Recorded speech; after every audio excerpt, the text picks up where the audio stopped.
오늘 우리가 함께 살펴볼 사무엘상 11장에는 전쟁 이야기가 기록되어 있습니다. 암몬 족속 군사들이 이스라엘을 침략해서 전쟁이 벌어졌습니다. 암몬 족속, 모압 족속 많이 들어봤죠? 아브라함의 조카 롯이 자신의 딸들을 통해 낳은 아들의 후손들입니다.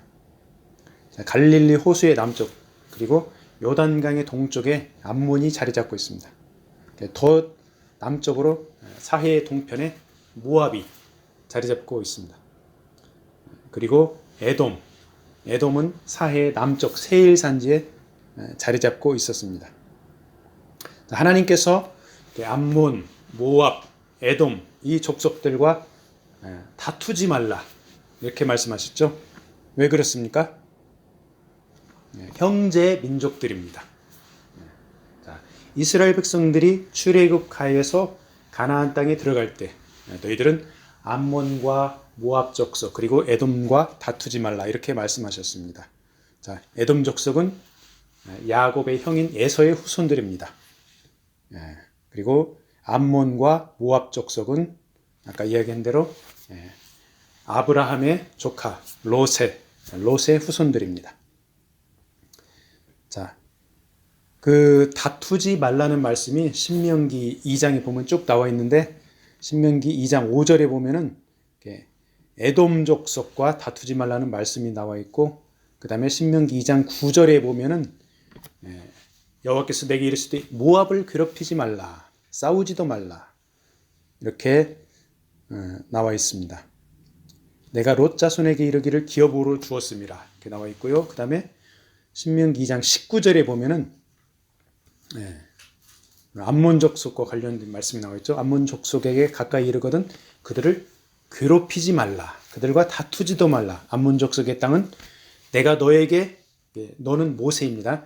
내가 너에게 기업으로 주지 아니하리니 이는 내가 그것을 롯 자손에게 기업으로 주었음이라. 이렇게 말씀하고 있습니다. 그래서 하나님께서는 이스라엘 백성들에게 암몬과 모압 그리고 에돔 족속들과 다투지 말라 이렇게 말씀하셨습니다.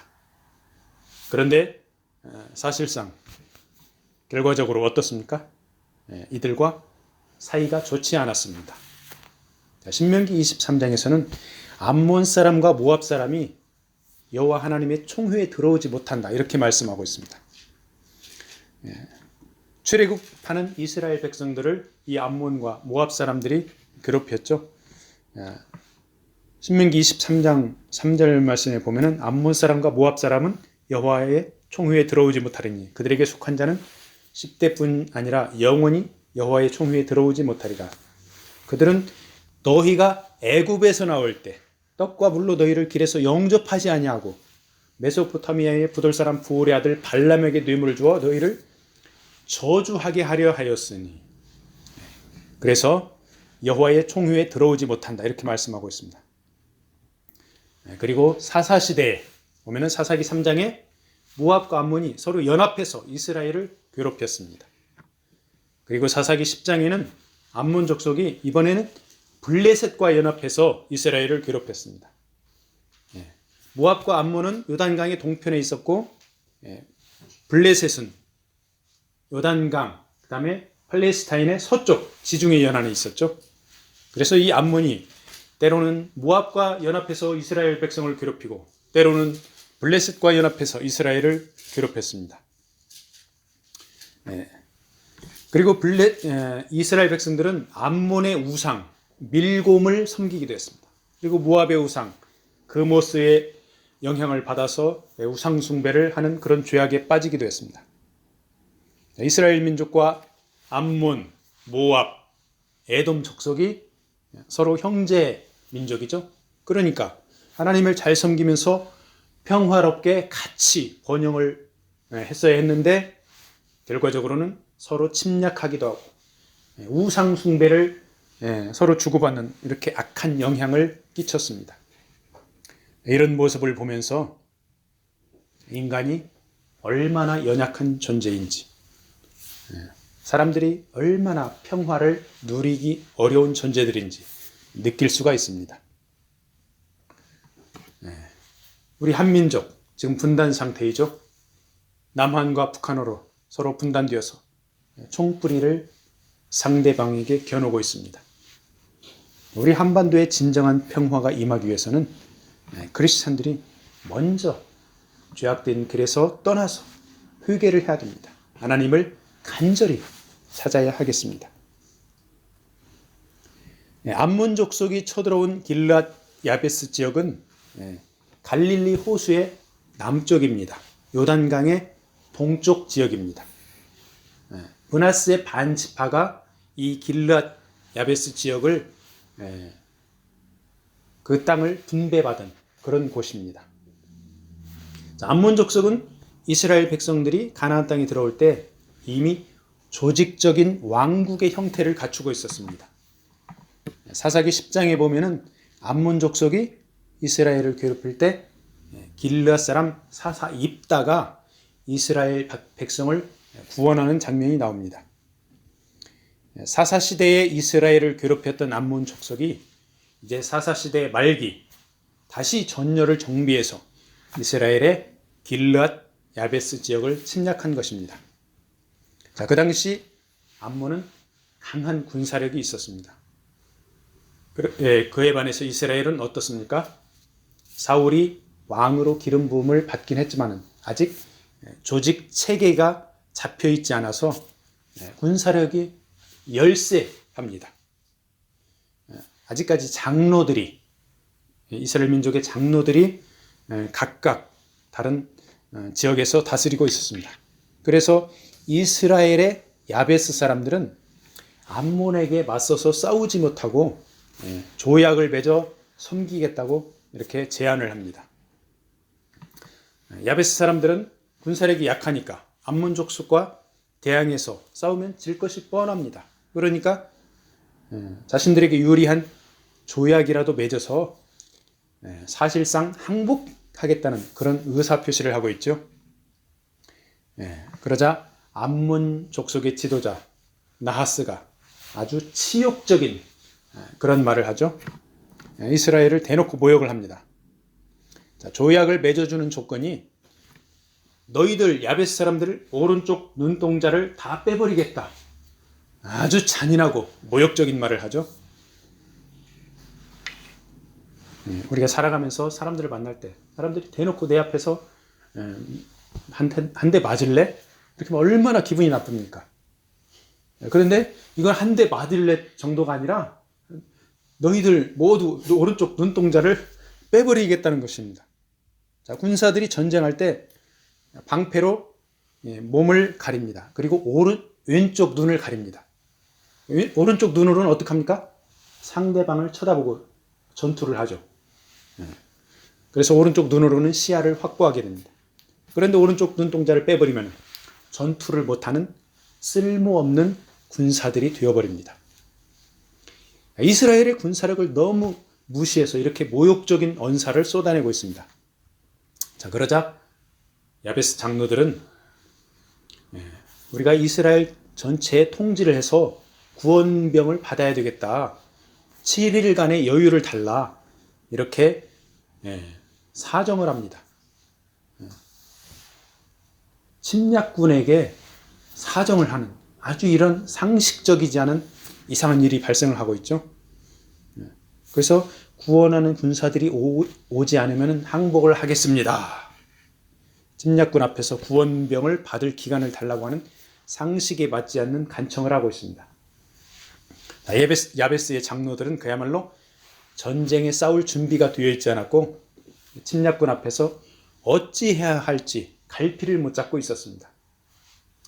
자, 그런데 야베스 장로들 이렇게 7일 유예 간청을 하는데 암몬 족속의 지도자 나하스가 거기에 대해서 아주 흔쾌하게 승낙을 합니다. 아마도 나하스는 이스라엘 전체의 군사력 보잘것없어. 다 와봤자 우리가 다 이길 수 있어. 아주 얕보았을 것입니다. 그리고 다른 한편으로는 이번 기회를 통해서 이스라엘을 통째로 점령을 할 것이다. 그래서 속국으로 만들어서 조공을 받아내야 되겠다. 이런 의도를 가지고 있었던 것으로 보입니다. 자, 어쨌든 간에 군사력이 약한 상대방을 바로 점령하지 않고 7일간의 요청을 하니까 그렇게 상대를 봐줍니다. 야베스 장로들은 지원 병력을 요청하는 전령들을 이스라엘 각지로 보냈습니다. 그 중에 어떤 전령들이 사울의 고향 기브아에 이 내용을 전했습니다. 길르앗 야베스의 암몬 족속이 침략한 소식을 전해들은 기브아의 이스라엘 백성들이 소리를 높여 울기 시작했습니다. 왜 이렇게 울었을까요? 같은 민족인 야베스 주민들을 도와줄 능력이 없어서 탄식하며 울었을 것입니다. 그리고 다른 한편으로는 야베스가 무너지면 이제 야베스하고 가까운 기브아에도 암몬 족속이 쳐들어올 것이 뻔한데 그래서 통곡을 하고 울었을 것입니다. 자, 백성들이 이렇게 소리 높여 울고 있을 때 사울이 밭에서 소를 몰고 돌아오고 있었습니다. 이 당시 사울의 상태는 어떤 신분의 상태입니까? 이미 이스라엘 왕으로 기름 부은 받은 사울입니다. 그런데 아직 나라의 조직 체계가 잡혀 있지 않아서 사울은 하나님의 때를 기다리며 여전히 옛날에 하고 있던 농사일, 소를 몰고 있었습니다. 오늘날의 시각으로 보면 왕이 밭에서 일하다가 소를 몰고 집에 돌아오는 장면 너무너무 어색합니다. 그렇지만 사울은 하나님께서 예비한 때를 기다리며 잠잠히 자신의 일을 하고 있었던 것입니다. 왕으로 기름 부음 받은 사울이 본격적으로 활동을 시작하게 될 하나님의 때가 드디어 다가왔습니다. 사울이 신속하게 모종의 액션을 취하게 됩니다. 야베스에서 온 전령들이 암몬 사람들의 침략 소식을 전하고 이에 백성들이 소리 높여 울고 있는 것을 사울이 딱 보고 나서는 사울이 어떻게 합니까? 하나님의 영에 크게 감동이 됩니다. 그리고 나서 거룩한 분노가 일어났습니다. 거룩한 분노. 보통 사람들이 화가 날 때 분노한다 이렇게 표현을 하죠. 그런데 보면은 일반적인 분노가 아닌 거룩한 분노를 지금 사울이 일으키고 있습니다. 우리가 성경을 읽다 보면 하나님의 사람들이 거룩한 분노를 일으키는 그런 내용들이 있습니다. 자, 우리가 잘 아는 다윗, 블레셋의 거인 장수, 골리앗이 하나님을 모욕하는 장면을 보았습니다. 이때 다윗이 거룩한 분노가 일어나서 단순간에 그 거인 골리앗을 제거하여 버렸습니다. 신약 성경에도 거룩한 분노를 하는 사도 바울의 이야기가 나옵니다. 사도행전 17장에 보면은 바울이 선교 여행을 하다가 아테네에 우상이 가득한 것을 보고 거룩한 분노를 일으켰다고 사도행전 17장 16절에 기록되어 있습니다. 자, 거룩한 분노를 일으킨 사람들의 특징은 하나님의 영에 감동된 사람들입니다. 거룩한 분노를 일으킨 하나님의 사람들은 즉각적으로 어떤 행동을 취하게 됩니다. 다윗은 거인 장수 골리앗을 무너뜨려 하나님께서 살아계심을 보여주었습니다. 사도 바울은 아테네 회당에서 유대인들에게, 회당에서는 유대인들에게, 그리고 시장, 길거리에서는 헬라 사람들에게 열정적으로 복음을 증거했습니다. 우리 크리스찬들은 이렇게 하나님의 영에 감동되어 거룩한 분노를 일으키는 때가 있습니다. 사회생활하면서 인간관계나 일 때문에 화가 나는 경우에는 인내하면서 참으면서 덕을 세워야 합니다. 그렇지만 하나님 나라를 위해 거룩한 분노를 나타내야 할 때는 그렇게 해야 합니다. 우리는 연약해도 하나님의 영에 감동되면 하나님께서 원하시는 그런 행동을 취할 수가 있습니다. 하나님의 영에 크게 감동되어 거룩한 분노를 일으킨 사울은 한 결의의 소를 잡아 여러 토막으로 잘라서 이스라엘 전역으로 두루 보냈습니다. 자, 결이라는 것은 소 2마리가 이끄는 쟁기를 말합니다. 사울은 아마도 자신이 농사 지으면서 밭 가를 때 부리던 소 2마리를 잡은 것으로 보입니다. 이제 하나님께서 세워주신 지도자의 일을 본격적으로 시작하면서 농사 짓는 것을 과감히 내려놓는 그런 모습을 볼 수 있습니다.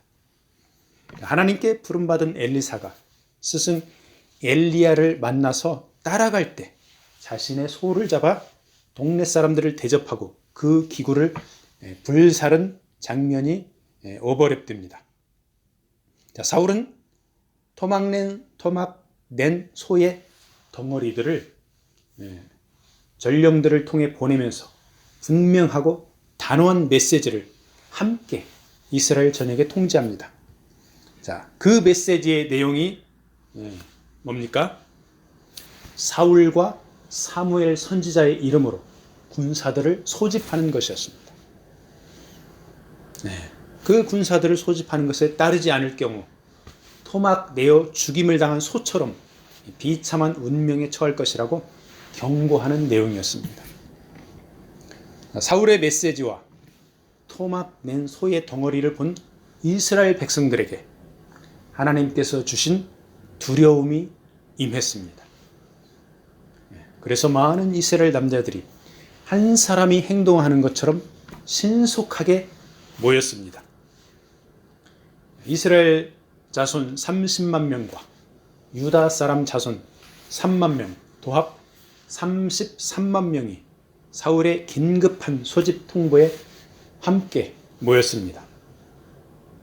하나님께서는 사울에게 감동을 주어서 거룩한 분노에 이은 소집 통보를 하게 하셨고, 백성들에게는 두려운 마음을 주어서 즉각적으로 하나같이 모이게 한 것입니다. 오늘날 많은 사람들이 사사시대처럼 각자 소견에 오른 대로 행하면서 하나님을 두려워하지도 않고 함께 모여 마음을 합하지도 않습니다. 전염병이 창궐해서 소중한 생명이 죽어가는데도 방역을 반대하고 데모하는 사람들이 있습니다.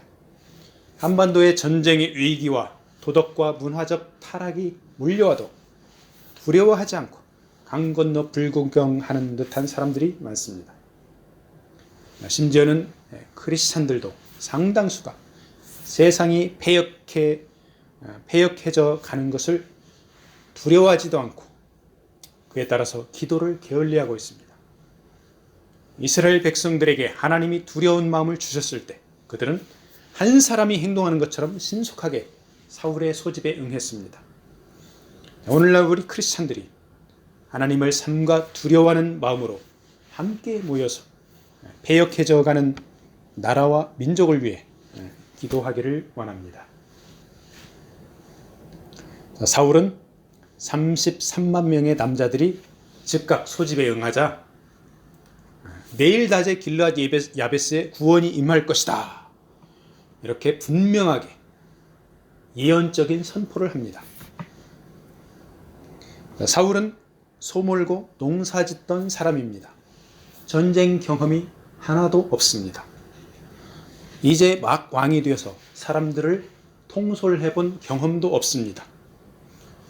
그런 사울이 내일 낮에 길르앗 야베스를 구한다, 이렇게 선포를 한 것은 하나님의 영에 감동되어 자신 있게 예언의 메시지를 선포한 것으로 볼 수 있습니다.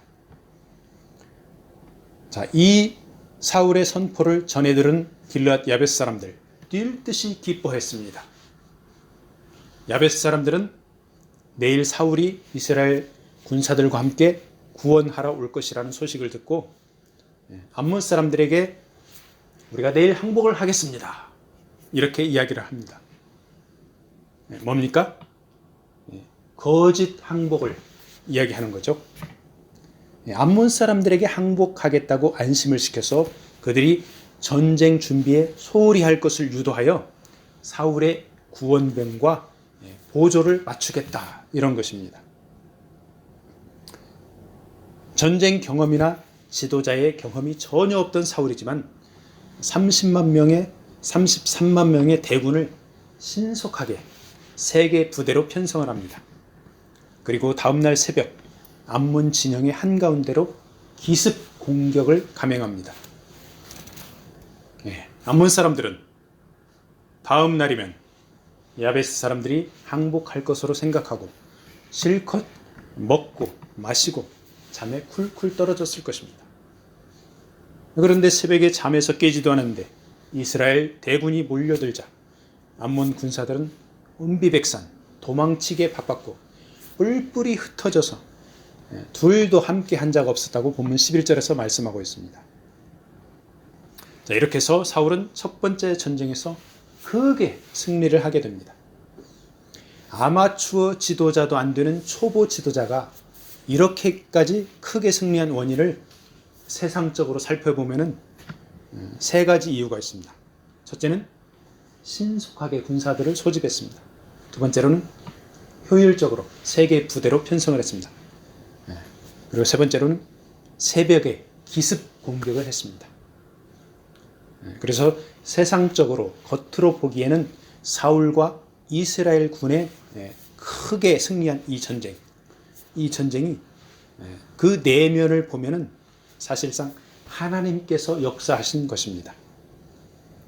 블레셋의 거인 장수 골리앗에게 전쟁은 여호와 하나님께 속한 것이라고 선포한 다윗이 이 사실을 증거하고 있습니다.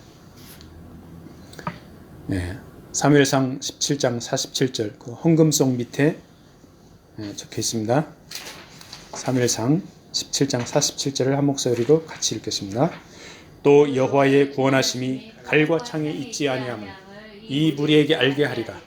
전쟁은 여호와께 속한 것인즉 그가 너희를 우리 손에 넘기시리라.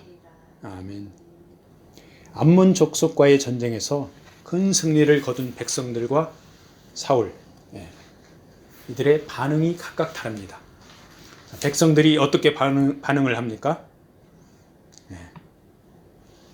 백성들은 사울의 반대파를 제거하자고 이렇게 세상적으로 나옵니다. 사울이 어찌 우리를 다스리겠느냐. 저 조그만 베냐민 지파 출신, 저 사람이 어떻게 우리를 다스리겠냐 하고 무시한 자들을 찾아내서 죽여버립시다. 이렇게 이야기를 합니다. 백성들이. 사울의 지도력에 매료되어 확실히 사울 편에 서서 반대편을 제거하자고 한 것입니다. 자, 이렇게 세상적인 관점으로 나오는 백성들과 달리 사울은 여호와 하나님께서 오늘 이스라엘 중에 구원을 베풀어 주셨다. 이렇게 신앙 고백을 하면서 하나님을 높여드립니다. 오늘같이 큰 승리를 거둔 기쁜 날에 나를 반대하는 사람을 죽이지 말자. 이렇게 관대한 결단을 한 것입니다. 초기 사울은 이렇게 지혜롭고 용감하고 관대하고 겸손한 신앙을 가진 그런 지도자였습니다. 사울의 지도하에 큰 승리를 얻은 이스라엘 백성들은 길갈에 함께 모였습니다. 길갈은 사무엘이 순위하며 이스라엘을 다스리던 성지 중에 한 곳이었습니다. 길갈에서 사무엘 선지자와 이스라엘 백성들은 여호와 하나님께 화목제를 드렸습니다. 그리고 사울을 이스라엘 왕으로 공식적으로 세웠습니다.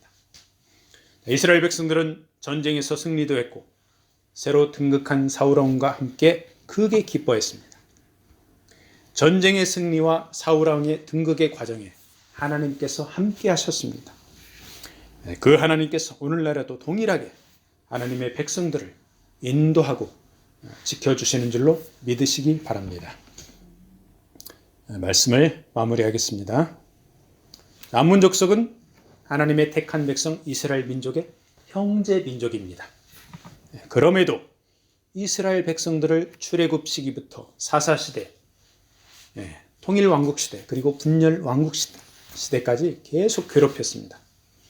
결국 암몬은 예레미야 선지자가 예언한 대로 기원전 582년에 바벨론 제국에 멸망당하게 됩니다. 하나님의 백성을 괴롭힌 심판을 당한 것입니다. 하나님께서는 이스라엘 백성들이 왕을 세워달라고 세상적인 세상적인 요구를 하는 것을 들어주셨습니다. 키가 크고 인물이 준수한 사울을 왕으로 세워주셨고, 사울은 유능한 지도자의 모습을 보이며 암몬과의 전쟁에서 큰 승리를 거두었습니다. 사울이 하나님의 영에 크게 감동하여 거룩한 분노를 일으켰고 즉각적으로 군사들을 소집했습니다. 우리는 사랑과 인내 그리고 절제의 길을 가면서도 하나님께서 원하실 때 거룩한 분노를 나타내야 하겠습니다. 사울이 왕이 되는 과정과 암몬과의 전쟁하는 과정에서 하나님께서 친히 역사하시는 모습들을 볼 수 있습니다. 하나님의 택한 백성들이 죄악된 길에서 떠나 우상을 버리고 온전히 하나님을 섬기기를 하나님은 기다리며 예비하신 것입니다. 하나님께서 전쟁을 승리로 이끌었고 구원을 베풀어 주셨다고 고백한 사울의 신앙 고백을 우리도 본받기를 원합니다. 이번 한 주간도 어둠의 세력들과 싸워서 승리하는 기쁨을 누리기를 축복합니다. 아멘.